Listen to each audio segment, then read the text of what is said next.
ପତ୍ରକୁ ଉଦ୍ଭିଦର ରୋଷେଇ ଘର କୁହାଯାଏ। କି ତାପରେ କଣ ନା ପତ୍ର ଦ୍ୱାରା ଉଦ୍ଭିଦ ଶ୍ୱାସକ୍ରିୟା କରନ୍ତି। ଆମେ ପଢିଥିଲେ କେତେକ ଉଦ୍ଭିଦ ଚେର ଦ୍ୱାରା ଶ୍ୱାସକ୍ରିୟା କରନ୍ତି, କିନ୍ତୁ ପତ୍ର ଦ୍ୱାରା ଉଦ୍ଭିଦମାନେ ଶ୍ୱାସକ୍ରିୟା କରନ୍ତି। ଅମ୍ଳଜାନ ଗ୍ରହଣ କରନ୍ତି ଏବଂ ଅଙ୍ଗାରକାମ୍ଳକୁ ଛାଡ଼ିଥାନ୍ତି। ହେଲା, ପ୍ରଶ୍ୱାସରେ ସେମାନେ କଣ କରନ୍ତି ନା ଅମ୍ଳଜାନକୁ ଗ୍ରହଣ କରନ୍ତି ଏବଂ ନିଶ୍ୱାସରେ ଅଙ୍ଗାରକାମ୍ଳକୁ ବାହାରକୁ ଛାଡ଼ିଥାନ୍ତି।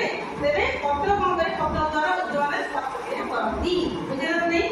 ତାପରେ 3 ନମ୍ବର ପଏଣ୍ଟ କଣ ହେଲା ନା ଅଦରକାରୀ ଜଳ ପତ୍ର ଦ୍ୱାରା ବାହାରକୁ ବାହାରିଯାଏ।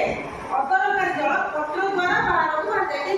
ଯେମିତି ଆମ ଶରୀରରୁ ଅଦରକାରୀ ଜଳ ଆସିଲେ ନାହିଁ, ବାହାରୁଥିବ ନାହିଁ, ବାହାରି ଅଛି, ଝାଳ ବାହାରି ଅଛି, ଗ୍ରୋଥ ବାହାରି ଅଛି, ଆଉ ଆମେ ଯୋଉ ଯାଉଛନ୍ତି ଯୋଉ ଏକ ଯାଉଛନ୍ତି ଅଦରକାରୀ ଜଳ ସବୁ ବାହାରିଛି, ସେଭଳି ଗଛର ମଧ୍ୟ ଅଦରକାରୀ ଜଳ ଅଛି।